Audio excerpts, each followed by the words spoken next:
Morning, everybody. A couple minutes early. Anybody here? You to type in the comments. Type in the comments.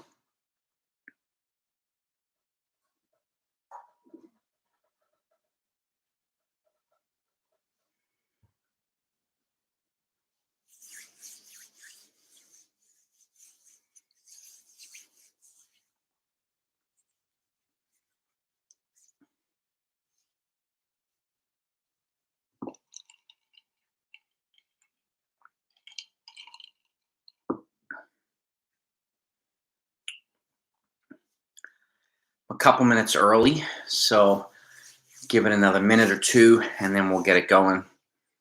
I'm going to talk about 5K training today. Anything you want about 5K training?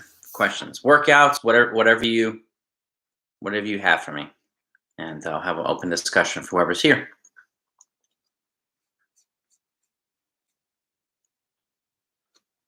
All right. Who is here? Let's see. This is my first live stream, my first podcast, so I'm not surprised there's not a lot of people on here, but hoping to do another one moving forward. I'm going to continue to do some that way. Coaches and runners and stuff like that have an opportunity to get information, ask questions on the fly, which can be helpful, very helpful. Let's open this up here. Okay. Looks like there's another minute or so, so I just want to give that room.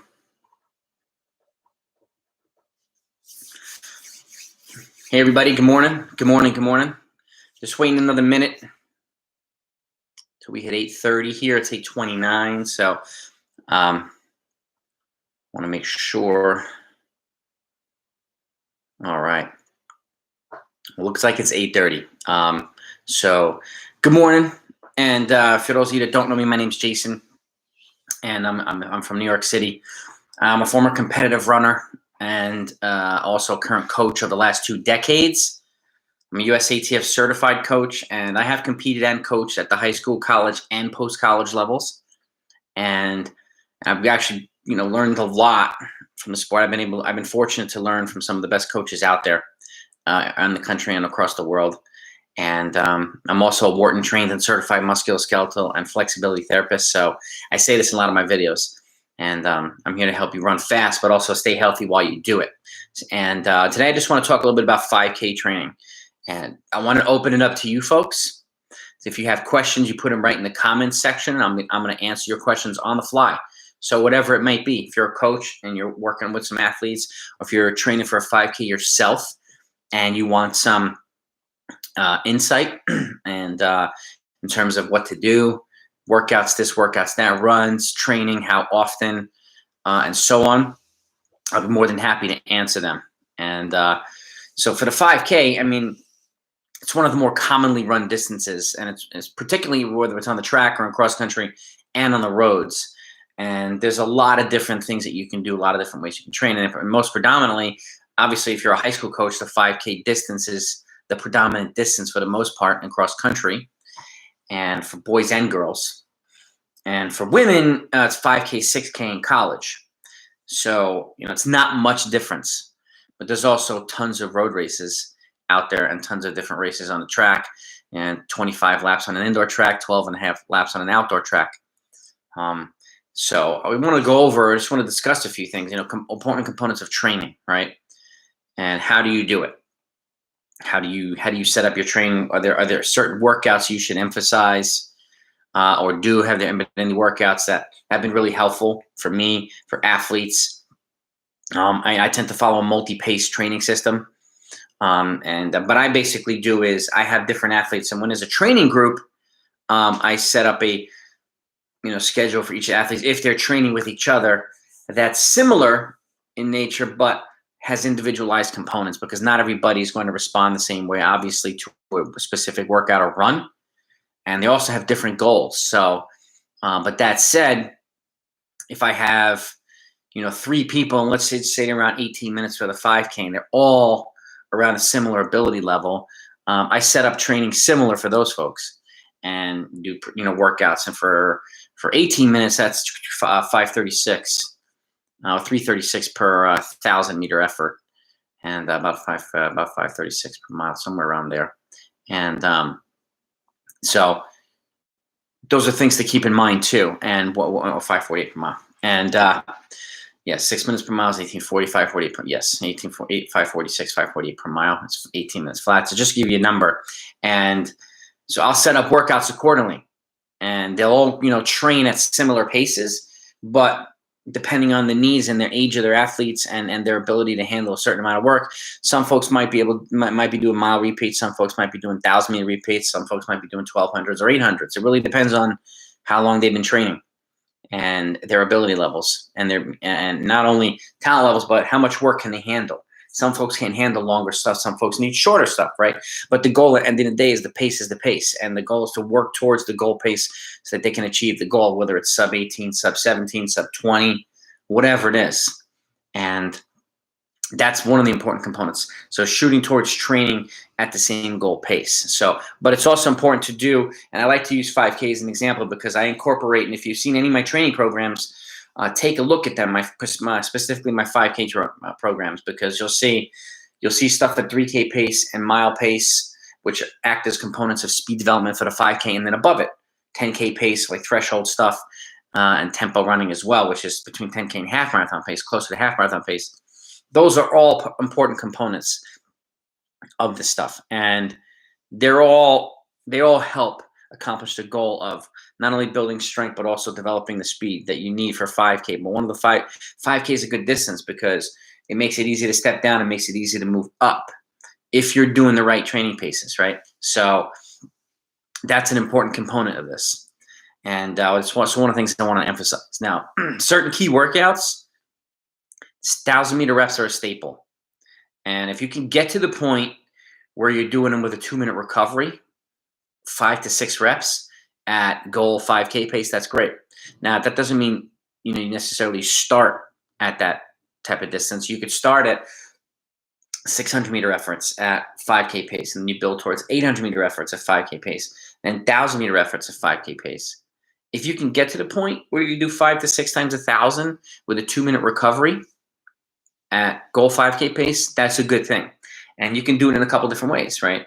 You can start early season and let's just say you do 4 reps at goal pace, okay? Then a couple weeks later, you do 5 reps at goal pace, and then you do 6 reps at goal pace a couple weeks after that. So, or you can base your current 5K pace and just start at 5 to 6 reps, and then repeat the workout again in a couple weeks, and then in a couple weeks, and then you progress the pace along the way from, let's just say you're at 1840 right now, and you want to get to 18 minutes. That's the progression along the way. So you're going from 6 minute per mile to, let's say, 5:55 and then 5:50 or something like that. You're progressing along the way with the same workout. So there's 2 different ways you can do it, and both are important. But it's up to you as a coach to decide, even as an athlete, which one is more suitable for you, based on your current fitness, right? Based on your current lifestyle and everything else. And that's the other thing I like to consider too, lifestyle. If you're coaching folks that, let's say you're coaching a running club or whatever it is, and you have folks that work full-time jobs, and that obviously you have to build their training around it, and how much work can they handle based on a full-time job, right? Based on this, based on that. So you build their training around it. And these factors are important to consider when you're coaching somebody. And if you're a high school coach, obviously they're doing it around school. There's a consistency in the time that they train, which is a good thing. Same thing applies mostly to college, but not all the time, because college, the class is kind of all over the place. But for the most part, there's generally a consistent practice time, so you can build your class schedule around that, which is important as well. But consistency in training is one of the more important things, right?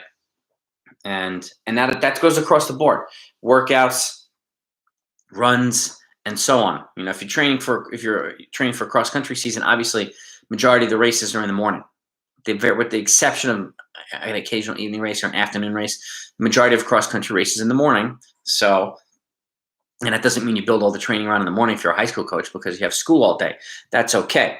But setting it up so that, the other components, rest, right? Eating, how much do you feel, how much do you sleep and such. And rest is important. And one thing I want to say about rest and emphasize is 2 days prior to the race or a race is a very important night to get good sleep. Now, you should be getting good sleep consistently across the board, obviously along the way, which helps, again, set you up to minimize injury, to minimize sickness. You have to recover from your workouts and runs, and training is what, as just as important component to training as the training itself. Recovery is a part of training, and you have to be able to let the muscles in the body repair, recover, and get ready for the next bout to continue progressing your fitness. So rest is important. Eating the right things are important. And it's funny, I said this a couple different videos. If you haven't seen, if this is your first time, welcome. This is my first live stream, so I want to continue doing things like this. So I want to invite as many folks as I can as possible. And if you have questions along the way, put them in the comments. I'm going to answer them live time. Okay, we're talking about 5K training today. So look at a supermarket, right? If you've ever seen this before. So the outside of the supermarket, you have your meats, your fruits, your dairy, your stuff like that, vegetables. So the majority of what your body needs is on the outer perimeter of that supermarket. The majority of what your body does not need is in the aisles, with the exception of some things, beans and whatever else, and stuff like that. But that's a kind of a rule of thumb the way I follow as well in terms of eating healthy. At least sets you up nicely. It sets you up well for when you're shopping, buying the good things, having a colorful plate, getting your proteins, getting your fats, getting your carbohydrates, and doing it in such a way that sets you up for success, right? So just wanted to point that out. Recovery, again, back to that, sleeping consistently is a very important thing. And that this doesn't mean sleeping a whole bunch the night before a race and thinking you're going to be rejuvenated. It doesn't work that way. Having consistent sleep on a regular basis is very, very important. So another component. But back to 5K training. If you can get to the point where you're building up to a 20-minute consecutive tempo, that's a good thing as well. And you have anaerobic threshold and you have aerobic threshold training. They're a little bit different. Anaerobic threshold training, you're getting up to maybe 20 at max 25-minute run. Aerobic threshold, you're talking about 30 to 60 minutes, but it's at a slower pace than the anaerobic threshold run. I have videos on my channel, Top of the Line Running, about that in specificity. So take a look at them if you haven't done so yet. You'll get details on how to set up the paces for your training for those types of runs, and how to build towards that 20 to 25-minute threshold, and how to build towards that 30 to 60-minute threshold. But it's, to be somewhat specific, and let's say you haven't done this before, well, there's certain ways you can do it. So let's say you start at 12 minutes, right? And we do this 6 times along the way throughout a season. Let's say every 2 weeks or every 3 weeks, right? So the first time we try to do 2 times 6 minutes, which is 12 minutes of total running. Okay, you take a 2 or 3 minute recovery in between each at a prescribed tempo pace. Okay, then 2 to 3 weeks later, let's just say 2 weeks later, you add that together. So now you're going to do 12 minutes consecutive tempo. All right. So that's building block 2. Then we're going to go towards 16 minutes now. Remember, the goal is to get to 20, and we're doing 6 of these. So we're going to go from 12 to the midpoint to 16, then to 20. So workout 3 would be 2 times 8 minutes at the prescribed tempo pace. Okay, with a 2 to 3 minute recovery, which is 16 minutes of total running. Then go 2 weeks after that. You try to get to 16 minutes consecutive tempo run, right? Then 2 weeks after that, you do 2 times 10 minutes at the prescribed pace. And then you're building gradually here. And then last but not least, you're getting to 20 minutes of consecutive tempo running. Now, that's how you kind of build towards a 20-minute consecutive run, tempo at a tempo pace. You can get to the point where you're doing 25 minutes, and 25 minutes to me would be the cutoff, after which it starts to become counterproductive. So it's just something to keep in mind. And 25 minutes at a prescribed tempo pace is a pretty robust run. But again, it's something you're building towards, and once you build towards it, you can take advantage of it later on. And it's something you have because that's an important component to incorporate in training.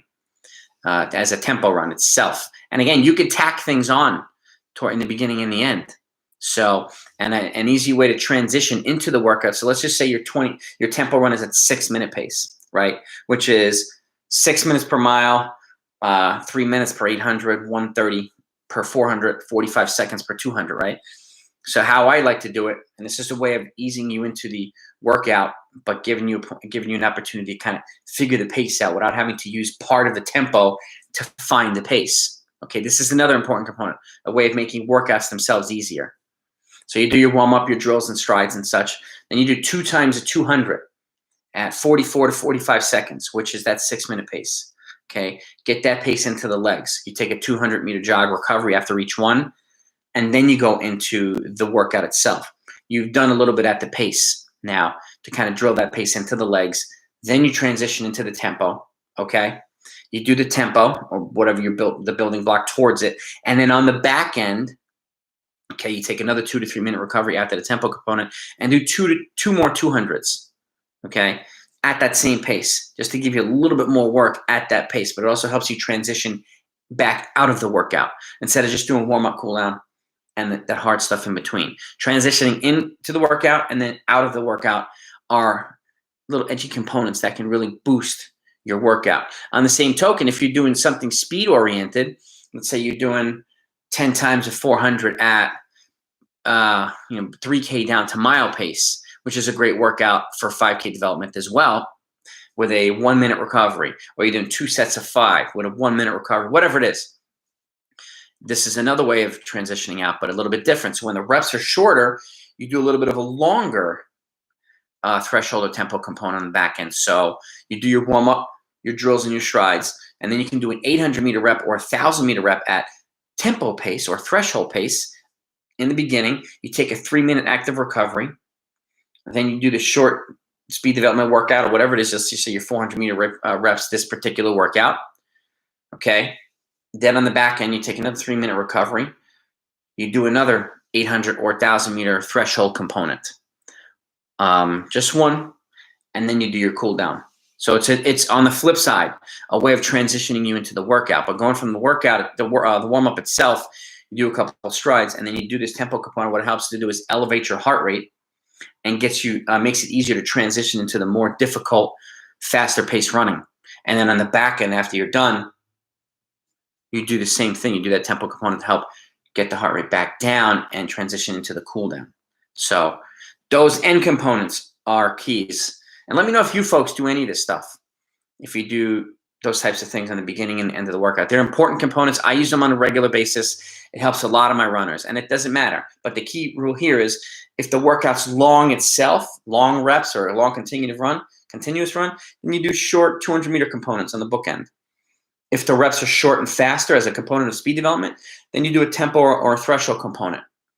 And even when it comes to marathon training, when the workouts are, let's say you do a speed fart, like for marathon training, and we'll get to another video about that, but I have them do a mile at threshold or mile at marathon pace, and then the speed component, and then a mile at marathon pace on the back end to help ease and transition into the workout and out of the workout.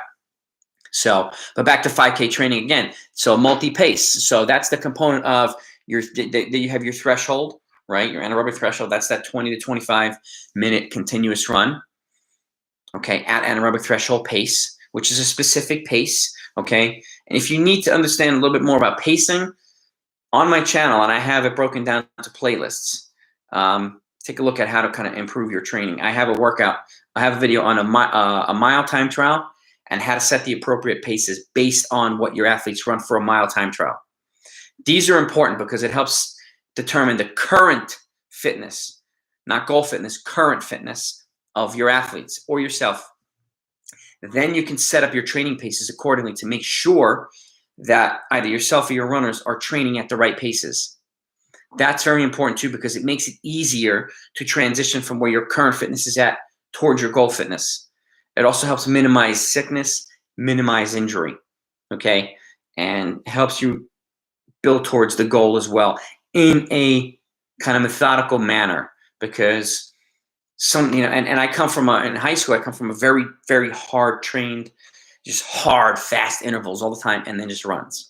College, it was kind of basically run, and the people that were The people that didn't get hurt ran fast. So I wanted to figure out a way to build a program and philosophy of my own to kind of minimize that injury component and do it in such a way where you can accomplish your goals on moderate to conservative volume, because it's easier to kind of increase along the way the volume than to have to decrease it because you're getting sick and injured. So that's what my training philosophy is built around. But take a look at those videos. Take a look at how to set up the right training paces based on what you run for the mile time trial, threshold and aerobic threshold and tempo training, and how to build towards them. This gives you insight into all the things that you need, or a lot of the important things that you need for a 5K, or how to run your best 5K. Also look at 5K workouts. I have specific 5K training videos, sub 20 all the way down to sub 15 on my channel.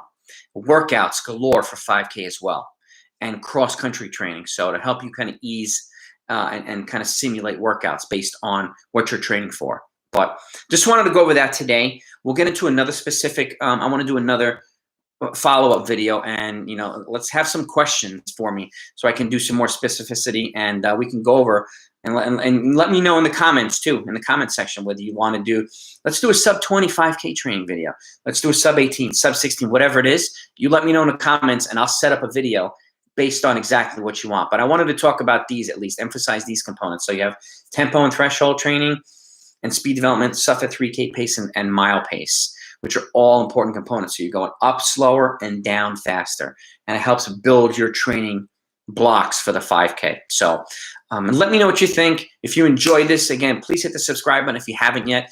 Please share this channel with other runners and coaches. Again, it's called Top of the Line Running.